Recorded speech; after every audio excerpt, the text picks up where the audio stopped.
Hey, College Park Presbyterian Church and churches across the country, hopefully, as this video gets shared, I do want to encourage you to share this if the content is helpful. Um, it is my pleasure to introduce you to Pastor Steve Miller. He also participated in our Good Friday service, and he is really graciously agreed to come and have an interview with me about some of the stuff that's going on in the nation right now. When I was going to seminary with Steve, he was just an incredible voice and an incredible conversation partner to talk about race and to just be able to have helpful conversations about topics that a lot of people aren't able to engage with both intelligently and also compassionately without getting very heated. And I've just been incredibly impressed with Steve.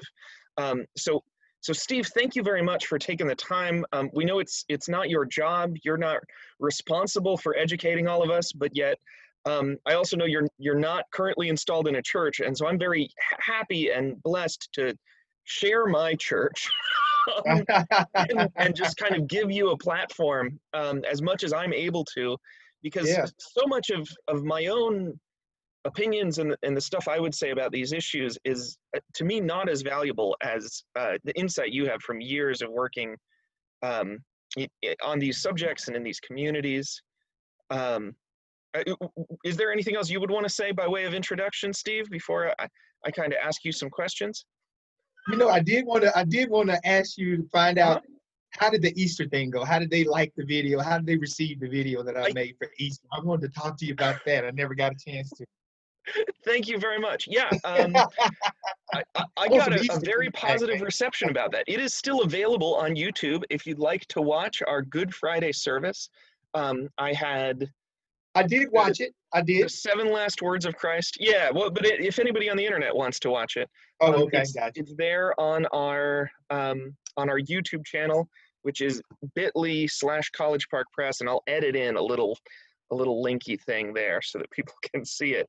But yeah, so we had a group of pastors from all sorts of different churches and backgrounds sharing on the last words of Christ, and it allowed me to take a little break, which is beautiful. I know pastors always want to take breaks, man.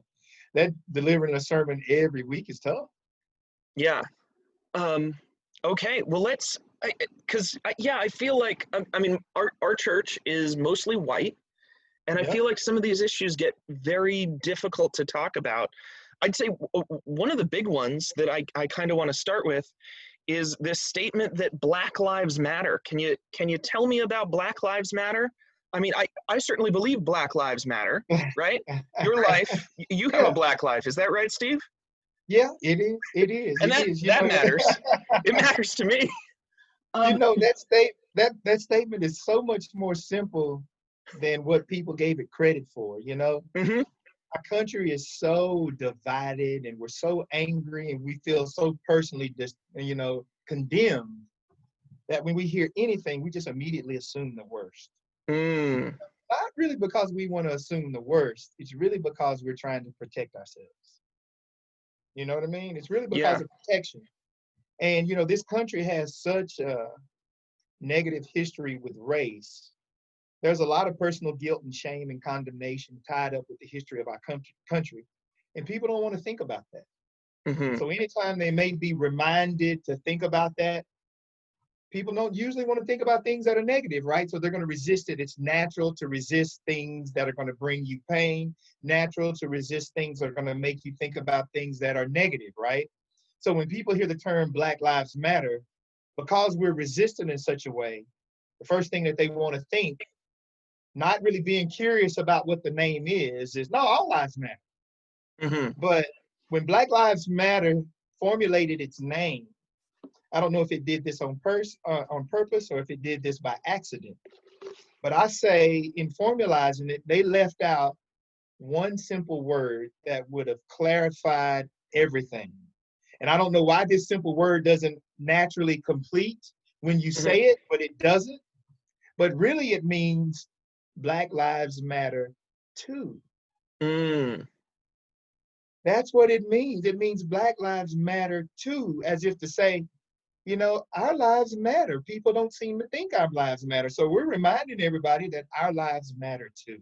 And that's Hmm. what it means. And so instead of just taking something for what it sounds, you know, we haven't been curious about what things mean. We don't ask questions. We don't get into compassion to find out what's going on behind what we're seeing.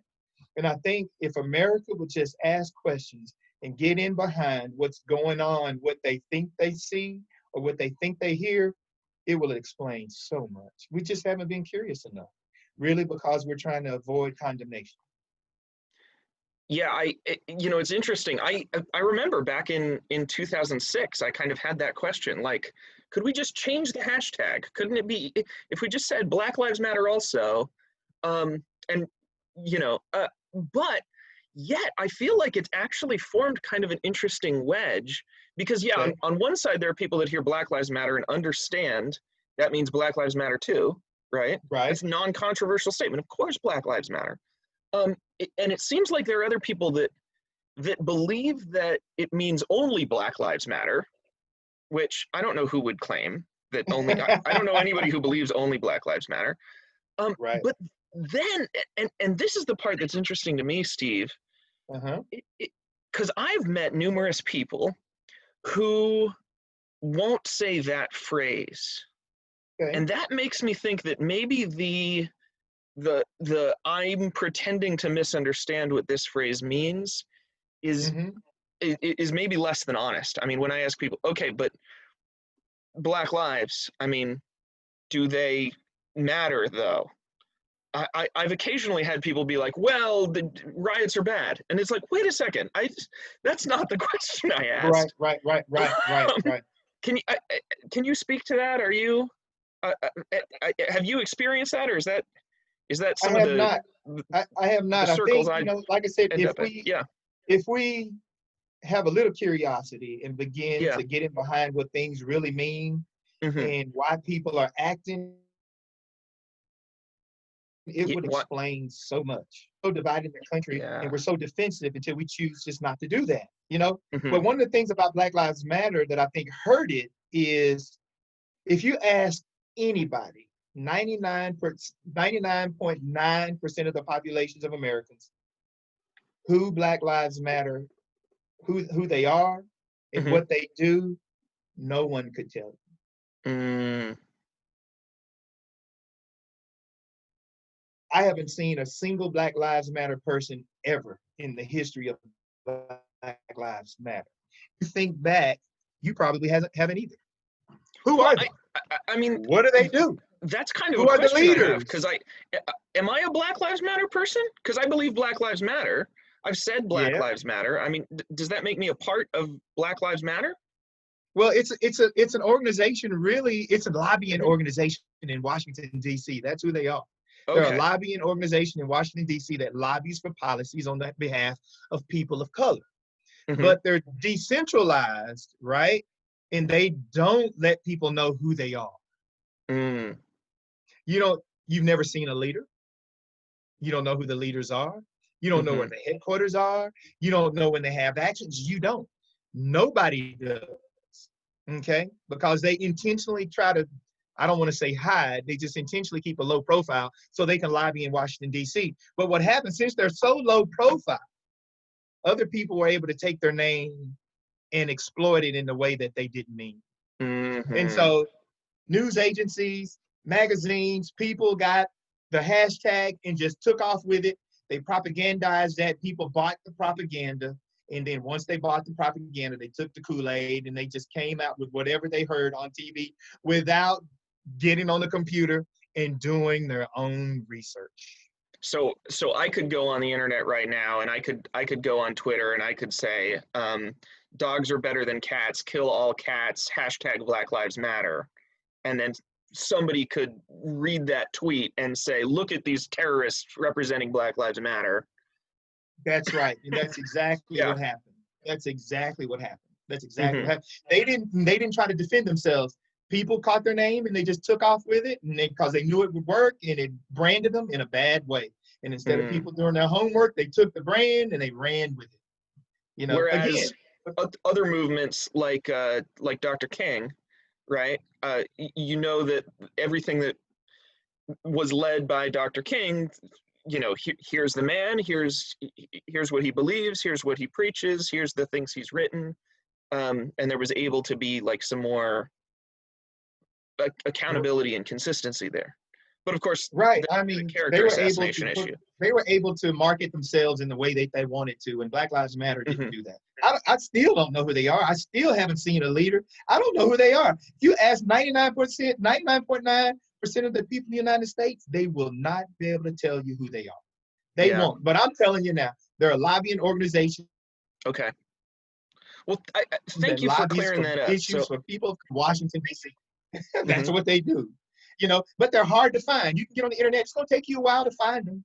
It's going to take you a while. They're intentionally difficult to find. You know what I Mhm. mean? But it's like, for example, you can take that and you can compare that to Colin Kaepernick, right? Mhm.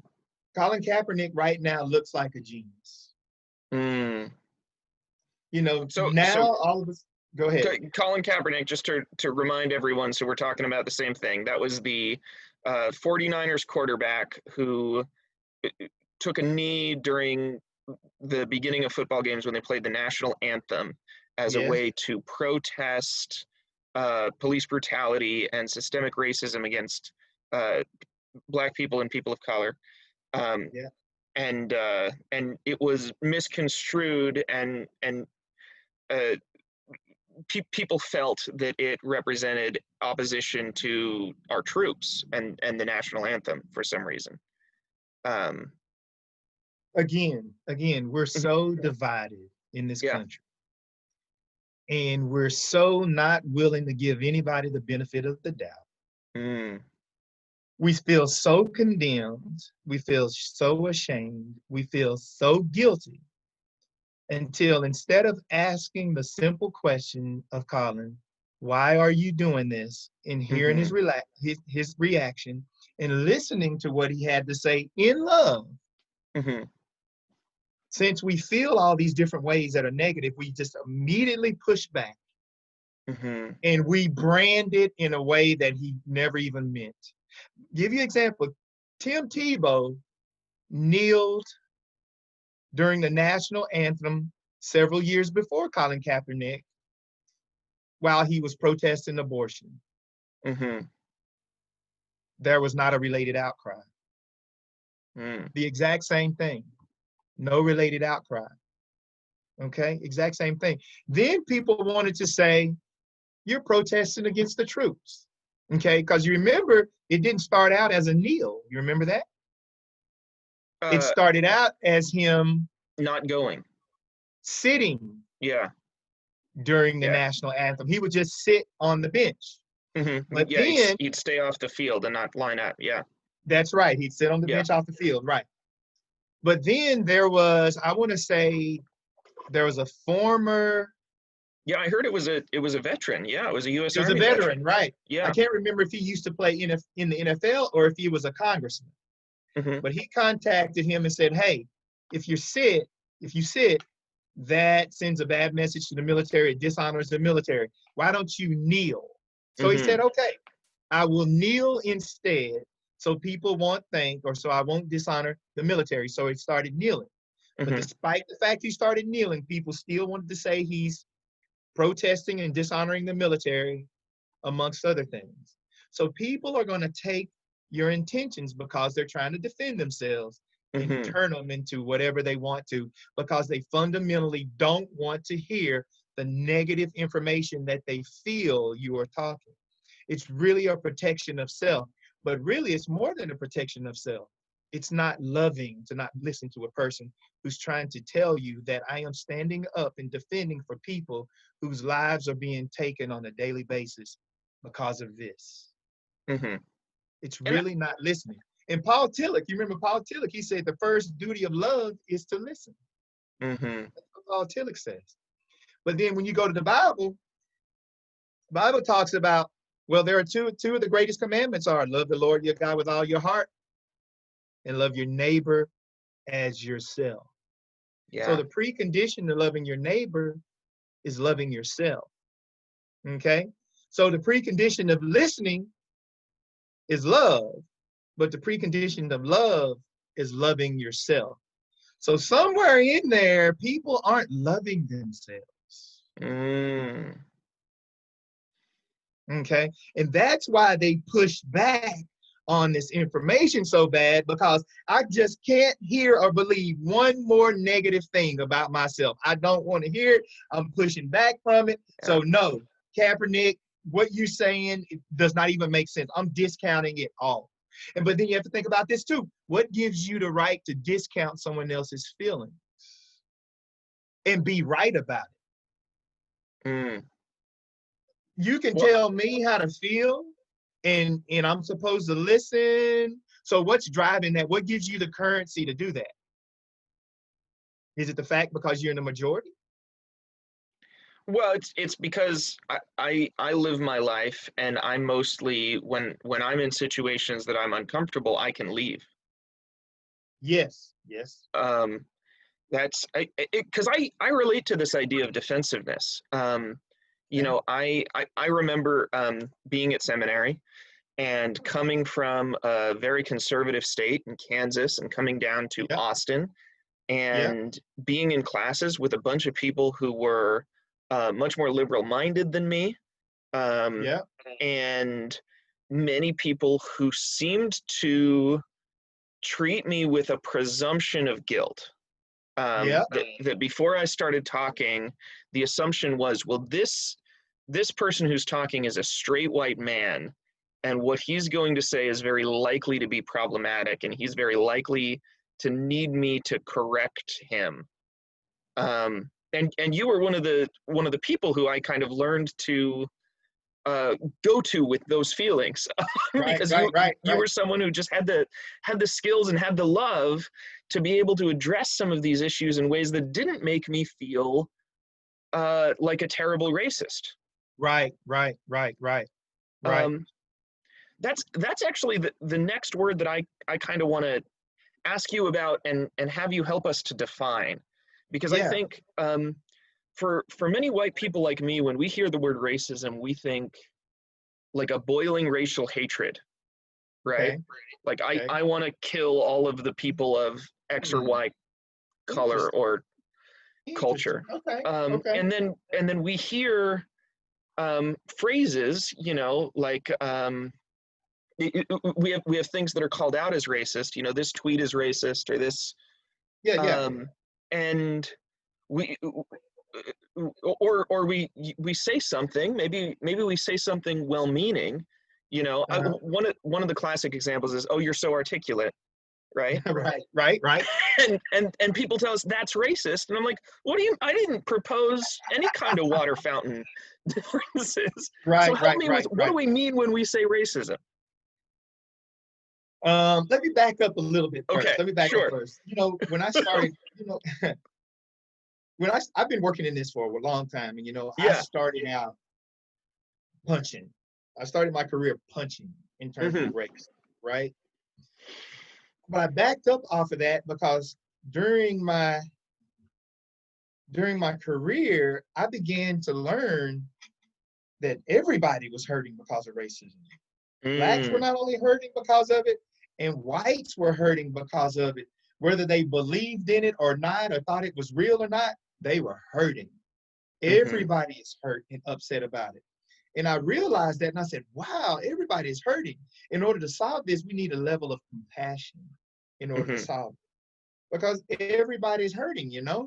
So because if we continue down the current state, if my wife were to come up to me and say, Steve, you hurt my feelings, the first thing I'm going to say is, no, because no one wants to believe they're capable of hurting someone in that way, right? Hmm. And so if we always present this in an offensive way or reject it in a rather defensive way, at what time do we start talking? At Hmm. what time do we really start talking and listening and hearing and sharing and discussing? Many loved ones without color, that's how I say whites. I think that when people of color come to them and say, this is what's being done to me, they view them as saying that in a very offensive and condemn and what's the word, I'm trying to say condemning Condemning? way. I guess that's it. Yeah. Huh? In a Yeah, condemning you're way. right. There is another word there, condemnatory or something. I don't know what it is Something either. like that. Yeah, I can't think of it. But they think they're being offensive and blaming and condemning, but really they're not. Really, they're just trying to tell a story to let you know what's happening to them, so you can be Mm, more mindful of the behavior, so it will stop. yeah. But loved ones without color take it in a very aggressive way, and then they get defensive, which becomes aggression, and then we're back to square one. Everybody's doing this and doing this, but no one's taking the time out to really live into what it means to be a Christian. That means being, you know, quick to listen, Hmm. soft. A soft answer turns away wrath. No one's in that posture. Everybody's in the punching posture, but no one's in the posture to turn a cheek so they can listen. Yeah. But that has a lot to do with what I was telling you again, compassion and listening and loving oneself, really. It really gets down to that. And that's a deeper conversation. But let's go to the racism. I just wanted to finish that one up. Let's talk about the definition of racism. And I just learned something from you. Hmm. I didn't know that loved ones without color really had that type of reaction to it when they heard the word. Would you repeat that again? Repeat that word. I want to speak to that phrase. Yeah. I want to like a boiling racial hatred, I think is the phrase. Yes. Yeah. Yes. Yes. So Yes. so No. for me, I think I've had to learn that often when I hear the word racism, or when I think of a racist, when I think of like the classic image of a racist, I'm Yeah. thinking of like a Nazi or Yeah. a Southern white slave owner, Mm, um, mm. not not someone who uses the wrong uh, word to identify a certain community. Um, Okay. I think I can break that down really simple. Make it really simple really where everybody simple is can great. understand. Excuse Like, me, I just got to plug in my laptop. okay, I'll give you time. All right, we're good. Okay. Yeah. Racism is not sharing in a systemic way. Not sharing in a systemic way. So Yeah. anytime the system, that systemic is the system, anytime I exist in a system that doesn't share, Mm-hmm. uh, racism is going on. Yeah. And Yeah. and That's you as said simple as something I else can that I get think it. is really interesting. You said that white people suffer because of racism as well as black people, as well as other people Yes. of color, Yes. indigenous. Yes. Yes. Um, so the fact that the system has issues with its sharing capacity hurts all Uh-huh. of us. It hurts everybody. Hmm. Because look what's happening now. Yeah, I it They're certainly not it certainly hasn't made sharing. my week any better that all of this is Well, going on. Right? exactly. The whole Yeah. country has been upset. No one slept in the last week. Hmm. Everybody's been upset. Everybody has been stressed. Whether you Yeah. believe in race or not, whether you think it's a problem or not, you've been stressed this week, which makes it real. Yeah. You know what I So mean? Go ahead.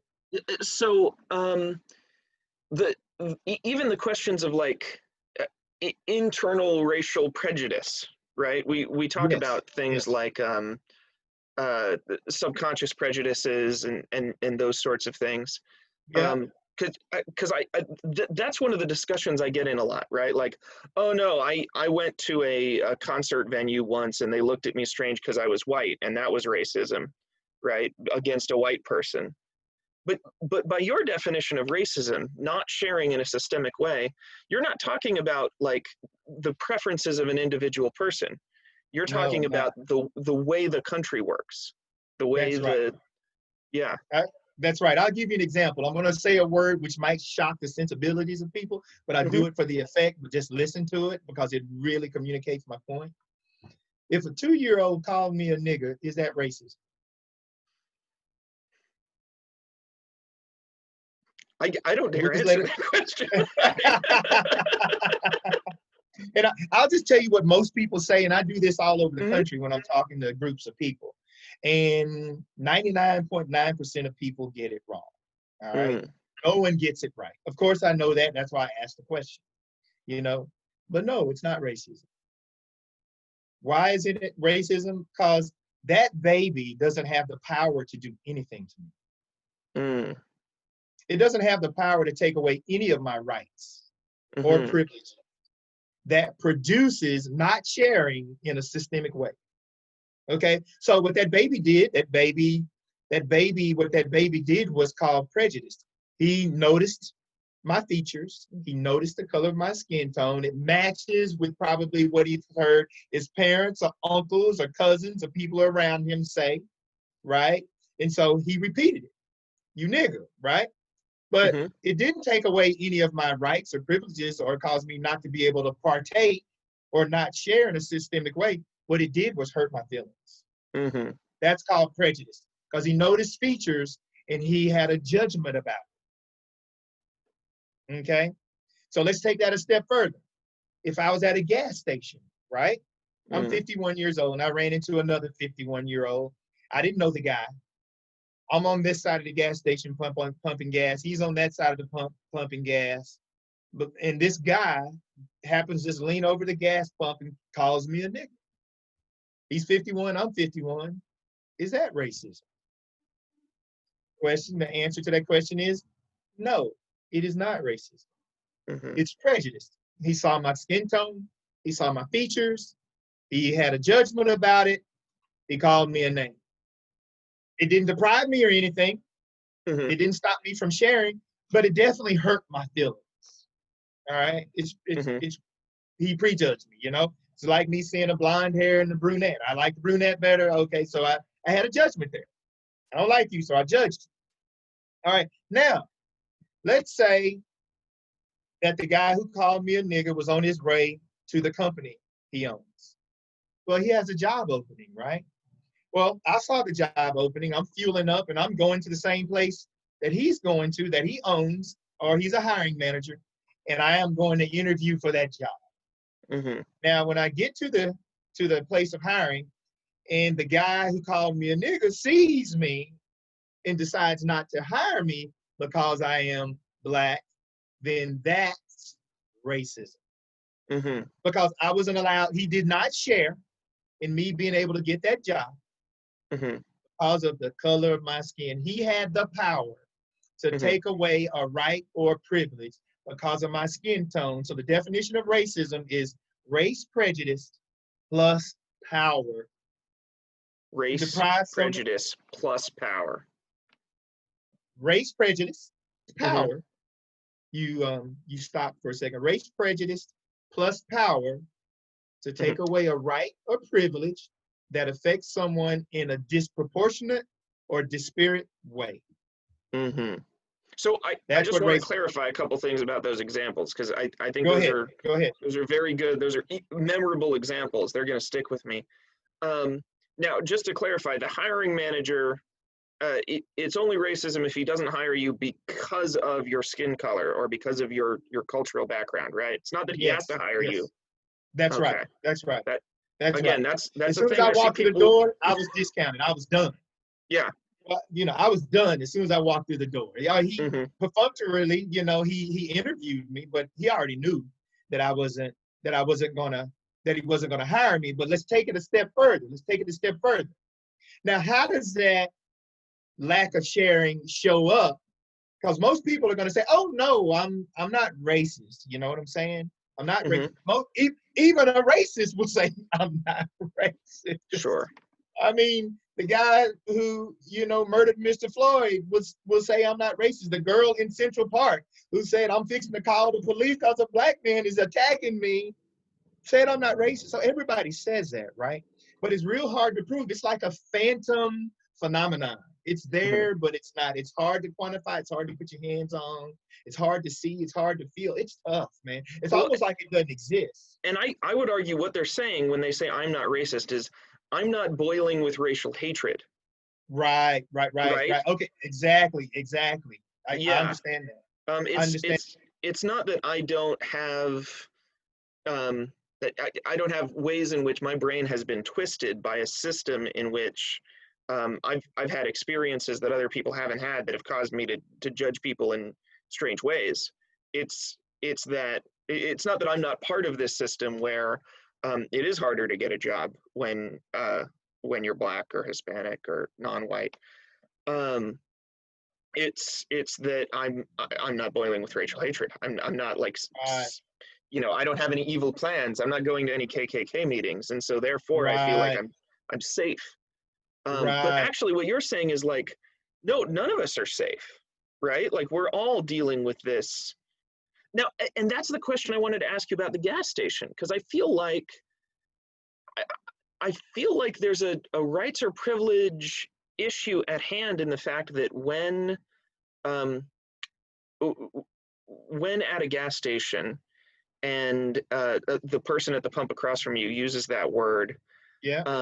there is an awareness that in our society, if that were to lead to a violent confrontation, Hmm. if he were to decide that because he views you as this non-human Right. uh, derogatory word, that he's therefore going to attack you, and then that were to lead, maybe it leads to a two-way fight. So you're both fighting with each other, and then that were to go to court, that he would feel a lot more confident about his chances in court than if he were to have that same confrontation with me, or um, that there are other systemic injustices Right. that are present that make me walking up to you and saying, by the way, I'm a racist, um, make you feel in danger. Am I right about that?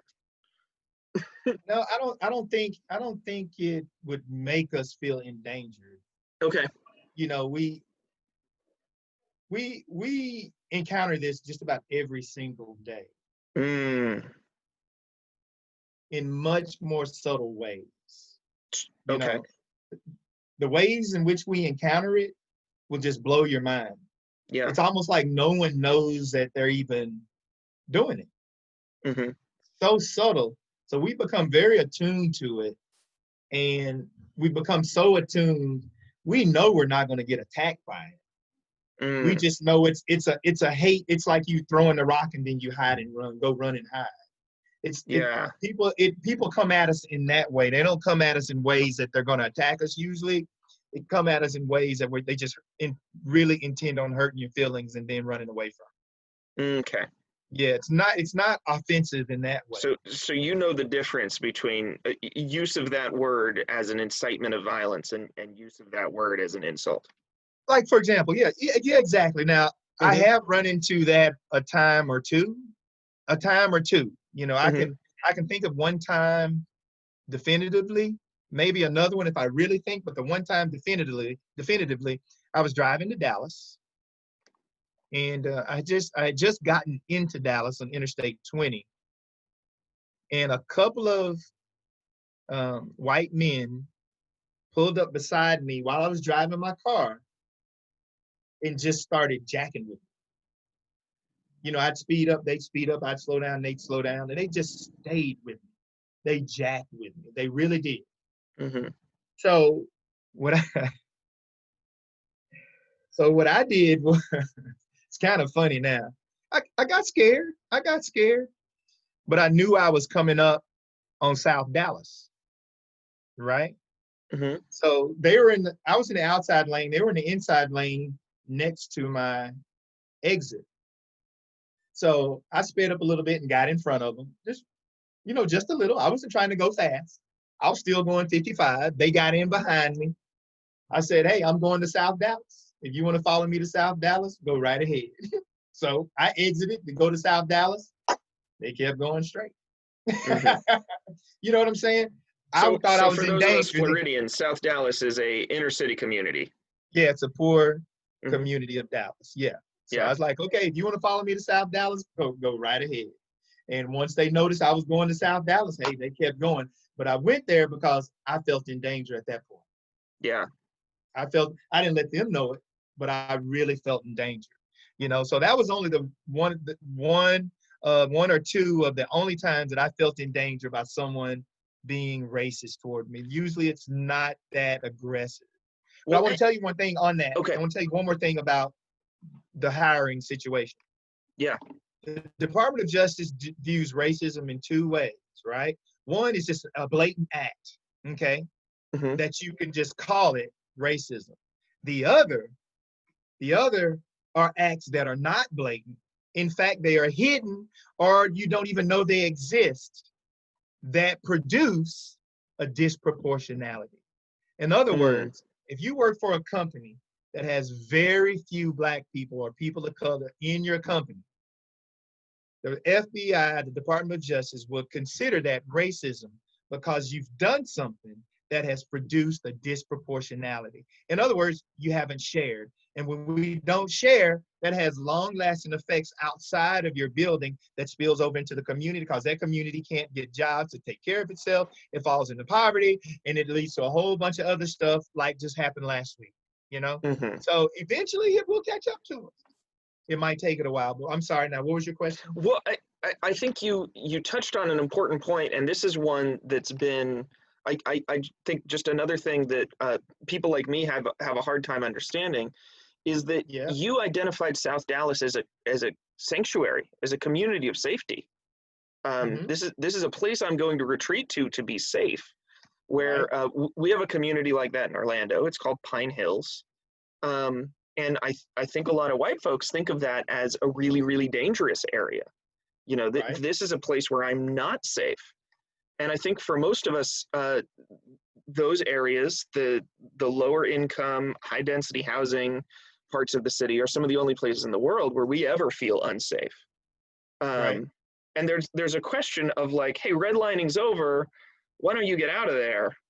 Right. But you're saying Mm-hmm. sometimes that's the safest place for me to be. It was that day. Yeah. It was that day. You know, I want to Hmm. tell people don't confuse being poor with danger. Yeah, Don't confuse being poor with danger. And we do that. we do. And then, yeah, we do. And on top of that, we have to really think about why people are poor. And we don't do that. One, and this can get into the condemnation part of it, but I don't want people to feel condemned. I want people to be curious. You know, and I use that word in many of the speeches that I give. People aren't curious. In this country, we really need to go back and examine slavery and Jim Crow. I mean, Jim Crow was really slavery. You know, slavery really ended in this country in 1965, right? Hmm. There are other books that say it really ended in 1932. There's a book called, let me turn this off. Dadgummit, I'm trying to, sorry I about that, y'all. understand. I had the problem with my laptop cable. It's called, oh, dadgummit, I can't think of the name of it, but I'll think of it in a minute. But it deals with, it has something to do with slavery really ending in 1932. All right. Hmm. Was that Um, the end of the? I mean, that Jim that Crow. You thought of voter disenfranchising and um, tell me that about was the end 1932. of like chain gangs. Uh-huh. That's when chain gangs finally were regulated. What do they call it? What's the word, the academic word they call that? Chain gangs and being put in prison to do work, you know, being rounded up for committing no crimes and doing work. I can't think of it now, but it'll come to me. But that Okay. that Bring it is back. when that whole process, when that whole system was began. That's when it began to be regulated and end. You know, Hmm. where Black people were rounded up for larceny, you know, for just hanging out, put in prison so they can do slave labor work. You ever heard of this? You ever heard of the city of Sugar Land in In Houston, Houston. Texas? Yeah. Sugar Land, the name comes from Imperial Sugar. Imperial Sugar was a company that existed in Sugar Land. Matter of fact, it was a company camp, and the company's camp became Sugar Land. Imperial Sugar, the company's camp where workers came, where everybody lived, became Sugar Land in Houston, Texas. Sugar Land, Imperial Sugar, was built on the backs of chain gang labor. Was built on the backs of chain. That company was famous and known for getting its workers from the prisons of people who were innocently rounded up, sit in the prison, and they made contracts with the state of Texas where they paid them for their workers. And like a couple of years ago, they were building the new freeway right outside of Sugar Land, and they ran into a grave of all of these chain gang guys who died while they were working. And when they dug up their bones, the archaeologists and anthropologists dug up their bones and examined them, and they just saw all the trauma that had been done to their bones. Just about 90% of all Texas highways were built with chain gang labor in this way, in this shape, form, and fashion. So we just don't know the roads that we ride on, Yeah. you know, the freeways that we ride on, the lots of the infrastructure that we exist upon was built by chain gang labor, which enables us to have all of this industry and create wealth in this country.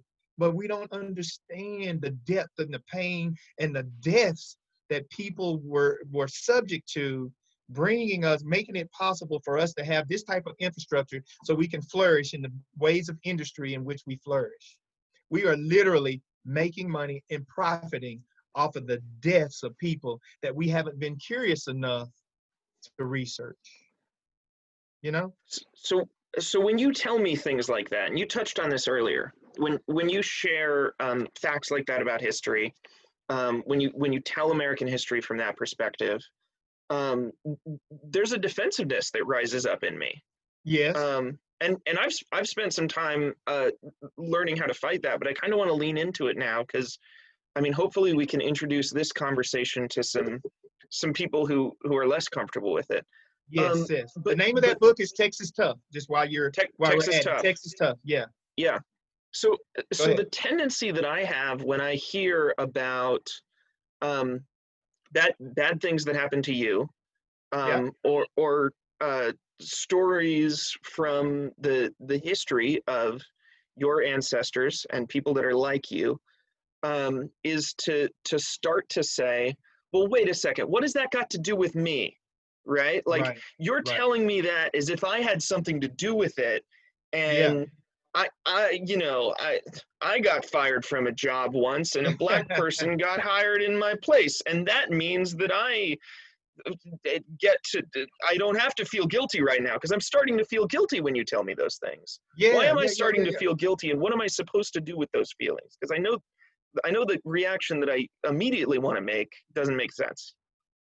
Right. Right. The Right. Right. animal reaction is to run and hide and get defensive, get inside my shell. But I want to do better than that, because I know Jesus wants better than that from me. Um, Yes. There is no condemnation in Christ Jesus. mm, So the proper response to that is listening and learning, and then being curious enough to see what the impact of that has been on people going forward, mhm, right? And then pledging to lessen that impact in the ways that you can now. You know, where I was going with that initially was we have to ask ourselves, what was the impact of slavery and Jim Crow on people of color? How has that affected them now? mhm, And how has that affected you now? You know, Sugar Land is a very rich place. Imperial Sugar was, shoot, that was the sugar that my mom bought. If I'd have known that back in the day, I never would have purchased 1 ounce of Imperial Sugar. But mhm, Imperial Sugar was traded on the stock market. You know, it employed thousands of families, right? And so people benefited about this, and they're still benefiting. I mean, they probably had, stocks, shares, people died, people willed their assets to their children, of which their children are using today to flourish upon, whereas mhm. people of color didn't have those same opportunities.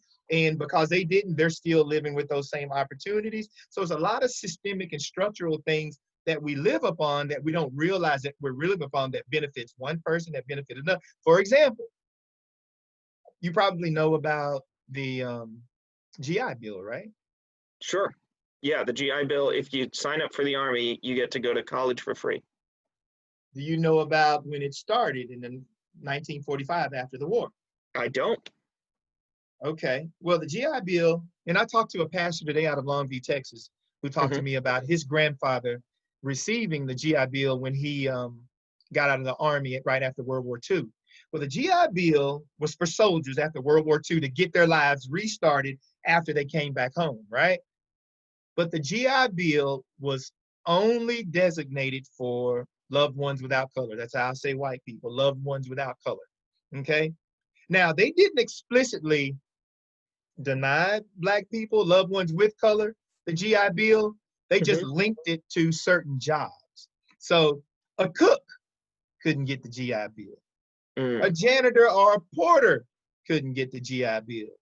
So when loved ones with color were drafted into the military, these are the jobs that they were put in: cooks, janitors, porters.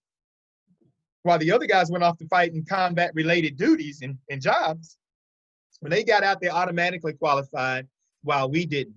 So you had the GI Bill they could go to college with, they could go to law school with, and then there was a VA loan. They can get loans after they finish college, after they finish law school and medical school. They got loans to build houses in the suburbs. The suburbs of the United States was created with the GI Bill, and Hmm. which none of our soldiers got those GI Bills. We had to go back home and live in the poverty-stricken areas, while these soldiers got to go back home and build brand new homes in the suburbs and have the good schools and so on and so on. So these good schools still exist.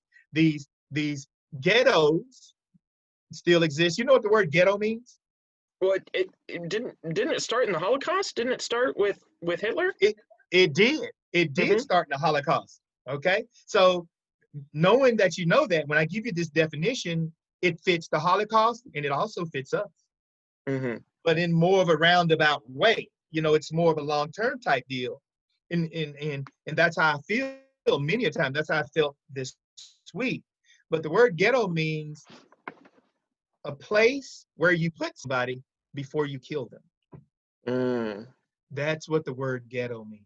So we've been tossing this word around, thinking it's innocuous, thinking it's harmless, thinking it doesn't mean anything. But that's what the word ghetto means. The Nazis put the Jews in the ghettos as a holding place until they killed them. That's what that word means. Okay. Mm. So we got a chance to go back to the ghettos, right? And you know Gutierrez. You know I Gutierrez. do. My Gutierrez, people probably don't. So tell us about Gutierrez. Gutierrez is a Latin, Hmm. South American priest Hmm. who is also a teacher at Notre Dame, who writes many books. He's a theologian, and he has his whole school of thought that has become very prominent within religious circles. And he defined poverty as this: premature death. Premature death. Yes. That's how he defines poverty, premature death, because you don't have the resources that you need in order to live a long lasting life. People Mm. that die in poverty ultimately die before people who don't live in poverty. Hmm. So that's my definition of poverty. I take his definition as premature death. And So that's why poverty is God is, not a lack of dollars. well, it is a lack of dollars. Okay. It is a lack of dollars, but those lack of dollars lead to premature death. Hmm. No, I, Uh, I, I want to highlight something you brought up a little Go bit ahead. farther, Go ahead. because I think there are some issues at play kind of in the stratosphere, Okay. and it helps to bring them down to earth. So Yes. talking about the fact that that in the 30s there were these chain gangs, in the 40s there was this inequality with the GI Bill, Yeah. which means that your grandfather didn't have access to the same opportunities. In the 50s we had the redlining, right? Right. So there have been all these kind of instances in the past, but the idea that these things carry down, that Yeah. Yeah. they're inherited, Yeah. and I think I think we are white people, even if we're not very conversant in racism, or modern racial discussions that don't have to do with boiling racial hatred. We understand the way like abuse can Uh-huh. be generational, Yeah. the way domestic abuse tends to get carried down, or even the Yes. way poverty can be generational. There are white communities that are in generational Yes. poverty, Yes. where Yes. you go to Yes. Appalachia and you see um, these people aren't poor because of any lack of work that they're doing. It's not that they're too lazy to start a business. It's that they've never met anyone who's started a business. They've never heard of starting a business. And everyone in their neighborhood and everyone in their family for years back has worked in the coal mine. And Right. it's just, Right. and so how they're taught to use money and how they're taught to live is this. it's a system. It's this Right. system. Right. And so the fact that that can get inherited and that can get, you know, the sins of the father can get carried down to the fourth and fifth, including the sins done to the father. Yes. um, Yes. That's right. That's right. That's right. That's um, right. and That's and that absolutely works the right. same way with race. It works the same way. Yeah. I strongly implore for your congregation to buy the book Texas Tough. Hmm. In the bibliography in Texas Tough, and then read the bibliography and then read books, you know, where he got the research in order to do that book. It's a very good book. Texas Tough talks about violence, right? And it talked about the South in particular. And and he gave a lot of statistics. And compared to the rest of the country, the South is the most violent region of the country. And he links that violence to slavery, right? He said the sheer violence that it took to maintain slavery was such that it became coded into your DNA and passed down to your children. He said the sheer violence that it took to maintain it over that 235-year history was Hmm. so pronounced that it coded into our DNA. Hmm. And we're still experiencing the level of violence now that was promulgated back during slavery times. He said it's an inheritable trait. And I see that to be true. You Yeah. can do it not even realize And by the way, we see that in the Bible. We see the Hebrew people carried off into exile for going up after other gods, it. and Yes. their kids are now born in exile, saying, "What did we do?" um, Right. you Right. know, like, um, but what you did is you were born into a system where your parents can't teach you about the worship of the living God because they don't know Him. um, Right. and and Right. so Right. it's going to Right. take us a lot of time to kind of undo this whole system of wrongness. The prophets are going to have to Right. speak and get us to untwist this. It's about sharing. I Hmm. just want to ask the congregation just to think. Don't raise any hands. Don't feel condemned, but just think. If you work in an organization where there are very few Black people that work in it, I need you to ask yourself why. Mm. I need you to ask yourself why. And if you want to diversify your places of work, your places of education, your neighborhoods, we have to be very intentional by doing so.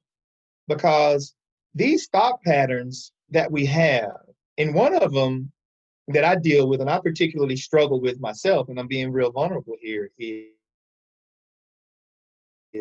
I think the main point of racism that I deal with every day, and probably most other Black people deal with every day, is the thought that people think we're not as intelligent, thought that people Mm. think we're dumb, right?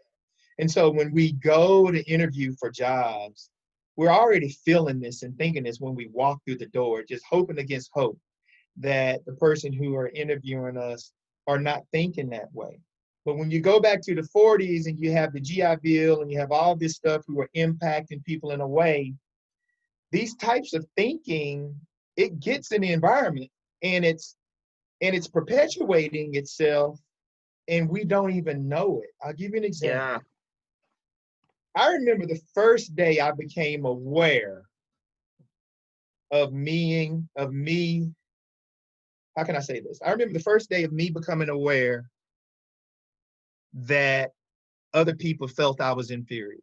I remember the Mm. first day of thinking that. And I began thinking that when I was 5 years old. It's in the environment. The environment is telling people of color every day that you're less than human, that you're not as smart, that you're less capable, you're inferior. The society tells us that every day in a myriad of ways that the ordinary person doesn't even realize it. Like, for example, when I was in kindergarten, I asked myself this question. I said, you know what? I'm playing, and I started kindergarten 3 years after integration. I remember playing with other loved ones without color, other white kids, right?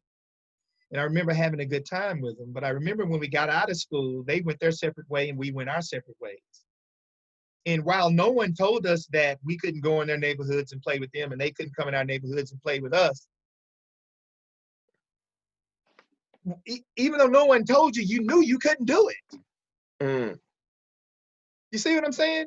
You Yeah. knew that it was something wrong with doing that. I used to ask myself, why can't we go to church with them and why can't they go to church with me? I Mm-hmm. remember thinking as a 5-year-old that this doesn't correspond to what I'm learning at church about Jesus. This is a type of hate, but it doesn't comport to what I'm hearing about Jesus when I go to church. From an early age, I thought something is wrong with this. When I was 5, I was being told when I was 5 years old that I'm less than. And we are telling kids every day that they're less than in ways that we don't even realize. We're telling them that you're not important. I'll give you another one. I remember when I was in the 8th grade, after Mm-hmm. every 8th grade football game, we would have a dance at the YMCA. So we'd play ball and all the guys going, they would get dressed and we would walk to the YMCA, all right, Mm-hmm. to the dance. The dance would last probably from 7:30 to 9 or 9:30 and your parents come and pick you up, No one had to tell us that the white guys couldn't dance with black girls. No one had to tell us that the black guys couldn't dance with white girls. No one had to tell us that we couldn't race mix at the dance. We knew. And we knew if we did that, there was going to be trouble. It is not that no one told me not to do that ever. It's in the air, in the way we behave, our mannerisms, the way we do things in life, automatically communicate that to the outside society. And children pick up on that and they think they're superior. Other children pick up on that and they think they're inferior. Children pick up on this at an early age. My 7-year-old, not my 7-year-old, but my son who's in the 7th grade, right? He's had so many racial incidents. People have called him, other students have called him nigger at school in the 7th grade. And I'm like, in the 7th grade, where do you pick this up from? Mm-hmm. I mean, you know nothing about the world, but you're picking it up. The world is communicating. I mean, at Kilgore High School, which is about 15 miles from me, this year a preacher came to speak at the African American, Black History Month program. And during the speech, one of the loved ones without color, who happened to be a student at Kilgore High, took a picture of him, photoshopped and superimposed an oak tree with a monkey face in the middle of it, drew a limb, drew a rope hanging down from the tree, tied it around the speaker's neck, and then Snapchatted it to all the students in the gymnasium while they were listening to the speaker. Well, I talked to some of the parents about it, and I believe them. They said, Steve, we do not teach our children this. And I believe them. So I'm saying, if you're not teaching them this, then society is. Mm. In whatever way society is teaching them, Yeah. it's out there. The songs they're listening to, everything. Mm-hmm. And I don't want to say it's really the song. I think it's just the way we behave. It's our mannerisms. It's the little jokes that we tell. It's the little things that we do or don't do that we don't think are being communicating messages, but they're communicating messages loud and clear. And we get those messages of people of color as Black people every single day, and it hurts and it's debilitating. And many times loved ones without color don't even know they're being this way. No. But they're working off of a program that they've seen from when they were children. They pick up these small messages and these small cues that tell them how to behave in society. And when they grow up and get jobs and become hiring managers, these things come out and they don't even realize it.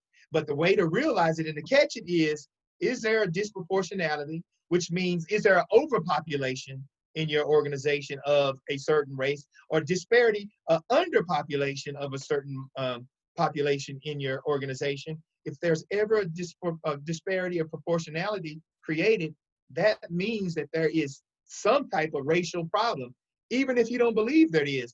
But the Christianity is telling you to be curious enough to research it and find out.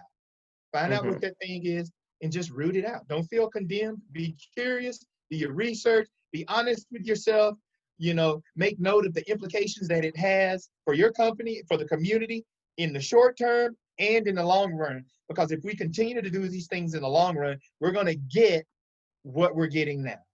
And we're getting riots all over the country, people dying. We're going to get that. It might not happen in year 1, it might not happen in year 10 or 20 or 30 or 40, but somewhere down the road, we're going to get it because it's not peaceful. I'll just be honest. It's a violent act to not share. And I want people to really hear me. It's not peaceful. It appears peaceful, but it's a violent act not to share, because when people aren't sharing, that means there's another person who doesn't have the proper resources for themselves. And when people don't have the proper resources to take care of themselves, they do exactly like what Dr. Gutierrez says. They die premature death. It's not a violent death, but it's a slow, painful, agonizing death, a stress and worry of not having enough. It has severe implications. And God knows this. Jesus knows that. If we go back and read the Minor Prophets, you said something a minute ago about people being taken into exile for worshiping other gods, but you left something out.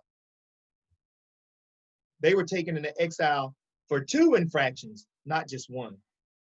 The first infraction was, you're right, worshiping another god. The second infraction was oppression. Systemic oppression by the leaders, by the rulers, by the influential people, and by the priests. They were taken into captivity for those reasons. First, they were warned. They didn't do it. They were taken into captivity and told why they were there. And then God told them, I'm going to allow you to go back, but if you start doing this again, I'm going to bring you right back. So oppression is a main theme throughout the Bible. And if you read the Minor Prophets, you will discover that. And living in a society that's oppressive is bad for me, even if I'm a priest. Even if I'm the person who's able to take advantage, I'm still a part of this society that's got this sickness. Yeah. And then if you keep reading, okay, the Bible also speaks about when we commit rampant systemic oppression, how the environment suffers because of it as well. So the environment, according to the Bible, the environment takes its health and wealth and cues from how we behave as individuals. That's right. So it's alarming that we are experiencing COVID, okay, and racial division all at the same time. Yeah. We just read about that this past week. Leviticus chapter 25 talks about Jubilee and says, if you follow me, the land's going to produce 3 times, and the sword will not prevail upon your land, and the springs will rise up, and if you don't, you'll be driven out of it, and the land will have rest, and it'll take a break from growing things for a while. Yeah. So these are things we have to think. Are we causing COVID by how we oppress people? And I know most people want to view themselves as good, and most people do. And I want to say this because I don't ever want to come to people in a way that's condemning. I don't, because that's not biblical. But I do want to say things that cause you to think and to consider.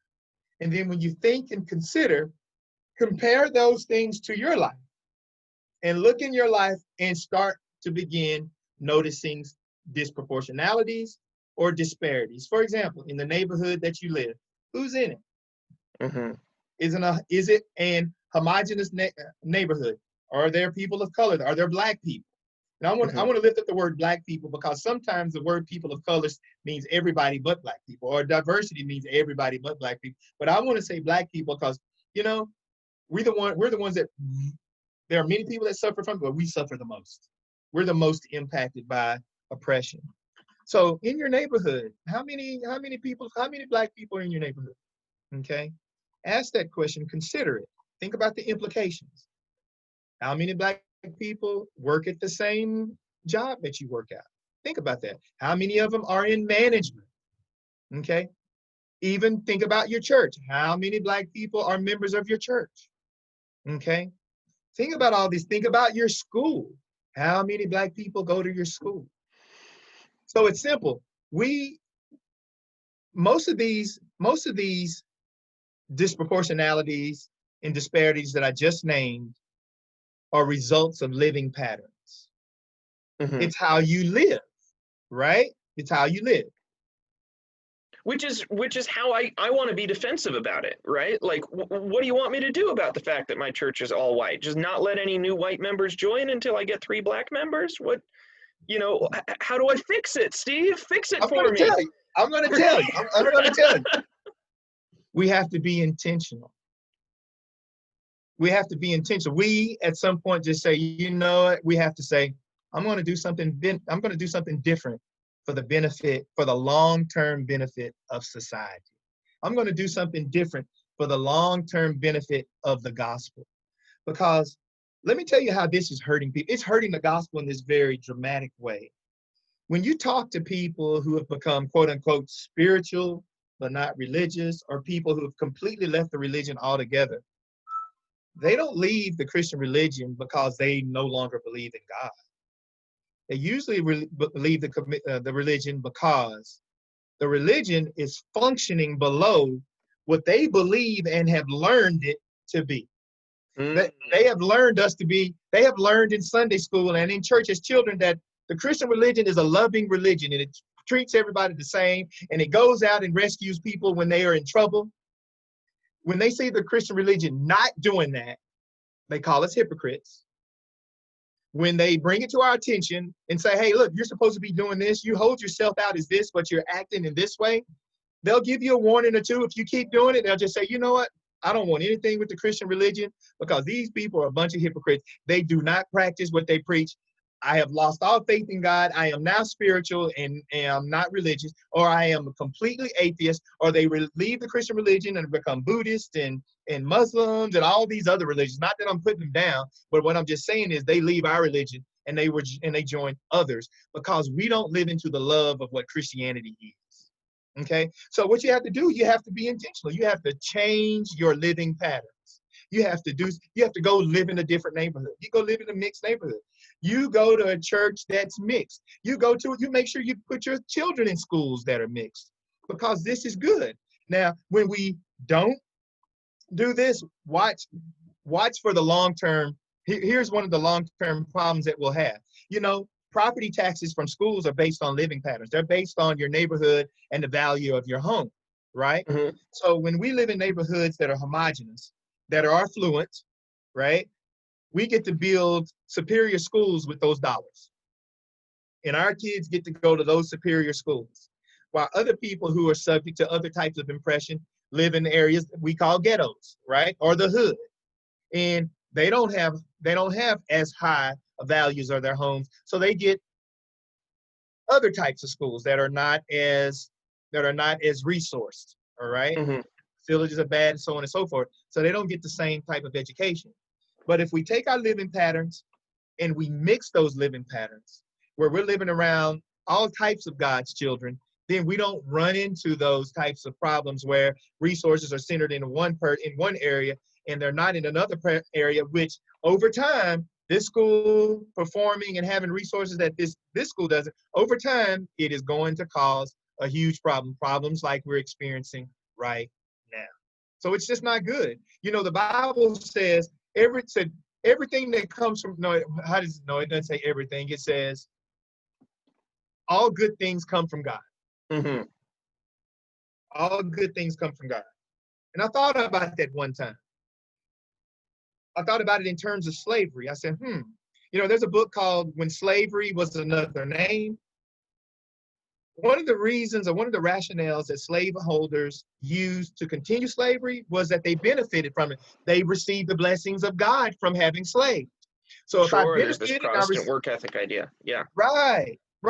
So if I benefited, if God blessed me from holding slaves, then it must be of God. So I can continue it. That's one of the rationales for slavery, right? But if we look at that, we say, well, if you're benefiting from slavery, that is not good. Okay, you're benefiting, but it is not good for society. Ultimately, it's not good for you because it's morality. It's a morality problem. It's secretly causing you stress because you're not doing the right thing because your humanity is going to tell you that, right? So when looking at that problem, And really thinking about it, I think that Bible verse that says, everything that's truly good comes from God. And truly good means it's a benefit to all. So if you're living in a neighborhood and your children are getting to partake in a school that other children are not, fundamentally, that is not truly good, because over time it's going to cause a huge problem that results in police brutality, that results in premature death, that results in riots, that results in the stress that we're living and feeling right now over the last week. I haven't been able to sleep at all. And I'm sure most people haven't either, because this is because we are having these living patterns that produce disproportionalities and disparities in society that is ultimately good, not anybody. It might be good for you for now, but it's ultimately not good for society. Yeah, I just looked it up. The verse you're talking about is James 1:17, which a lot of modern translations will read something like, every good and perfect gift is from above. There But you if you go. look at it in Greek, it's exactly like you say it is. It's every good gift that is perfect That is is from perfect. above, right? Every good gift that's really good, That's right? really good. Yeah, That's truly good. yeah, Right. that's not pretend good. That's actually a perfect gift. Right. Yeah. Because if it's truly good, everybody benefits from it. Yeah. It reminds me of that Bible interpretation technique, because sometimes we interpret the Bible to justify our prejudices, Yes. where we talk about, the good news, and where we're taught to ask, now, is that good news for everyone or just you? Right. Right? Right. Is that good Right. news for Right. everyone or just you?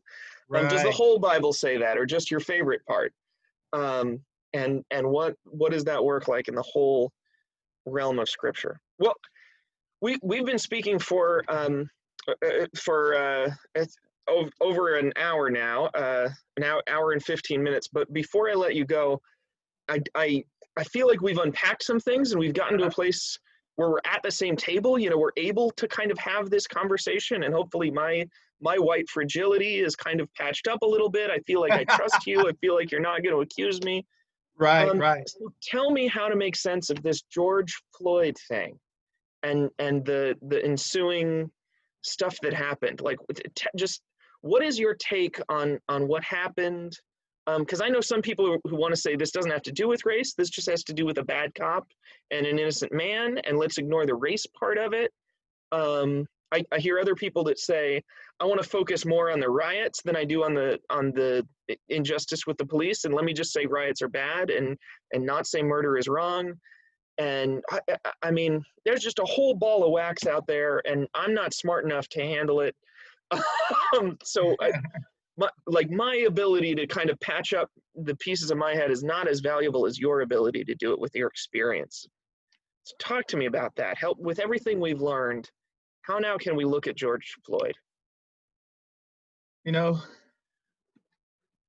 people are going to look, if people aren't really living into their Christianity, they're going to try to defend themselves. That's Mm, the first thing that people are going to do is go to personal defense. And when you go to personal defense, you scapegoat, you deflect, you deny. Okay?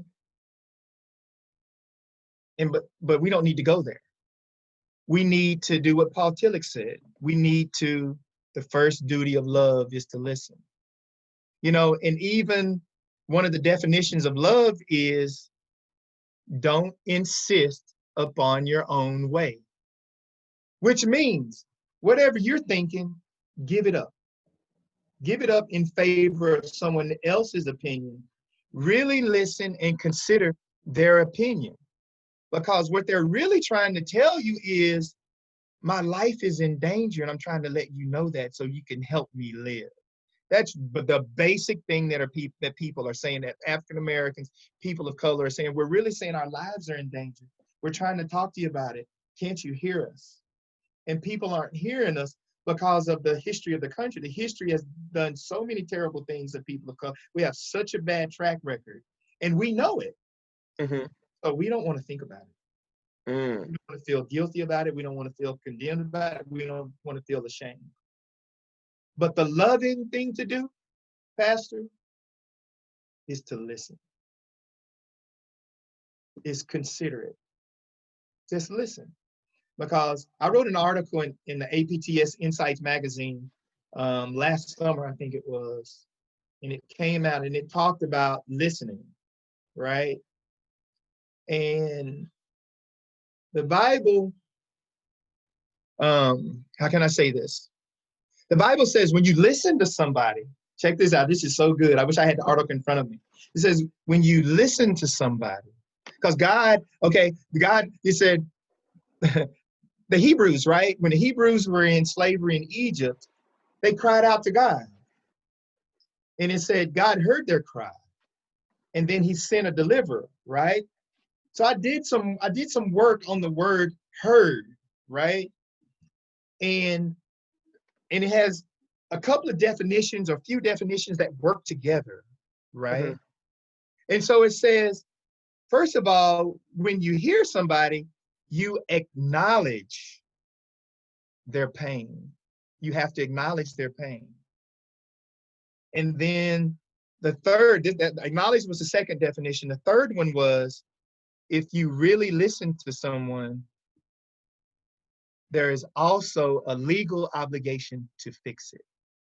So tied up in the word listening and hearing is acknowledging someone else's pain, validating that it's real, and then having a legal obligation to fix it.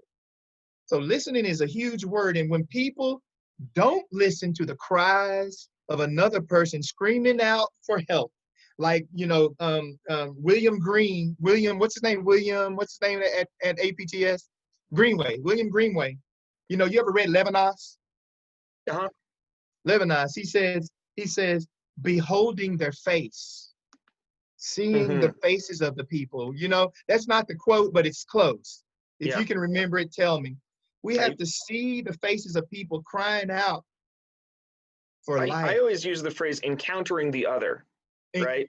To encounter someone who's different from you. And that's work. I mean, just to be there in the room where there's difference, that's work. that's work, yeah. And it's work in the scientific sense of the word work. It's work as in the implicit sense that it's hard, but it's Yeah, also work in the sense that it is productive. it is. Um, It is. Now, there's a twist Not on that what it's I'm the going to only say. thing that's productive, but it does stuff when we Right. encounter the other. Yeah. Now, check this out. I'm going to reveal something in this listening deal. So, listening is a two-way street. It's an active listener, it's an active storyteller, and it's an active listener, right? But the listening is also communicating something as well. So when a person is not validating, acknowledging, and owning up to the legal obligation to fix what the person is crying about, right? When people aren't listening to that, it reveals more about the person who is not listening than the person who is sharing the story. So when we're not listening or have an incapability to listen to the cries of another, what that act is telling me, and I've discovered this in my work in the last years, is that that person is hurting too. So Mm. the act of not listening reveals your own hurt and pain. So what we got is two hurt people trying to communicate with each other, and because they're not living into the Christianity and the love of Christ, they can't. So they tear each other down. Okay? But if we're all living into the Christianity of what Jesus is saying, because Hebrews 12:14 says, live in peace with all men, without which no one will see God. If we're not living in peace, nobody's going to see God. We're not living into who Christ is when we're denying and deflecting and insisting upon our own way. That only means that we're really revealing our own internal hurt that God wants to heal too. And the only way that we can heal is for each other to listen to each other. That's the only way we get out of this mess. It's right here. It's right here. Well, it has been an honor and a pleasure to hear your voice and to listen to you tonight. And I am feeling thankful that that it's recorded, and so that we have the opportunity to listen again and to replay it. And also we have the obligation, the legal obligation to do something about it. And I think that sharing this video and allowing more people to listen would be a great first step to doing something about the truth that we've heard tonight. I wonder if I could impose upon you for one more Sure, go right gift. ahead. Would I'm you having pray fun, man. for Go us? right ahead. Would you bless us as we go? Yes, sir. Yes, sir. I sure will. All right, let us pray. Heavenly Father, Lord God, we love you and we praise you, Lord, and we just thank you, excuse me, for who you are. We thank you for Pastor Ryan and his heart. We thank you for his congregation and their heart. They're engaged in some very serious and some very life-giving or life-taking away issues, and they are confronting them head on, Lord God. So I want to give them credit for that, and I want to thank you for leading them and guiding them in your spirit, Lord. Lord, there's been so many things that have happened in the last week. We've all been depressed. We've all been tired, Lord God. We've all been stressed, Lord God. We've all have been just almost in a trance, not knowing what to do. But I ask that you come in and heal our hearts. I ask that you come in and wrap your arms around us and bring us tight and hold us and just tell us that you got this. We know you got it, Lord God. Lord, we are your eyes and ears here on the earth, Lord God, and things just don't happen in this ethereal or this ephemeral way, Lord God. We also have to act. We have to have praxis. We have to do those things that we see in your word. We have to practice them here on earth, Lord God, so that your will be done on earth as it is in heaven. And those are active things, Lord. But bless his congregation not to feel any condemnation, because condemnation is not from God. Only love is from God. But bless them to consider what I've said. Bless them to have curiosity, to read books, to read articles, to read magazines, to find out about these evil forces that have been impacting our country since day one. Lord, I'm going to take a step here that I think I really need to take. It's a hard step, but it's one of those steps that you have to be curious about and at least think about why I'm saying it. But when we go back to 1619 and we come all the way up to 1776, whenever the Declaration of Independence and the Constitution was approved, and when they first set foot on the soils of America,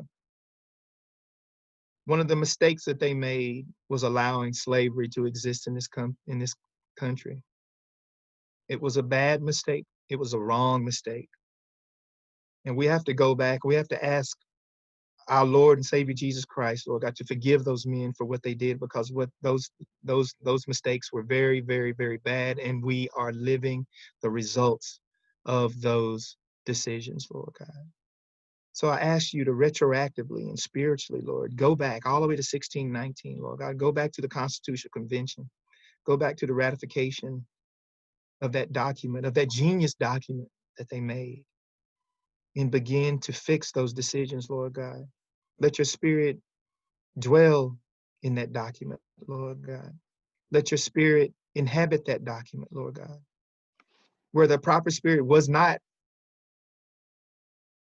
in those documents at first by way of those decisions, through the amendment process, we can insert your spirit into every document, every constitutional article, every section, every law, every ordinance, every court decision that can come hereafter, Lord God. We can insert your word by asking for forgiveness, because this country has never asked for forgiveness for racism. It has never confessed the sin of racism. No president has ever done that. No political leader in United States history has ever done that. And because we have not asked for forgiveness, because we have not repented, that means we have not confessed. And if we have not confessed or asked for confession, how can there be forgiveness? People of color are ready and willing to stand and offer forgiveness if others are ready and willing to offer repentance and confession.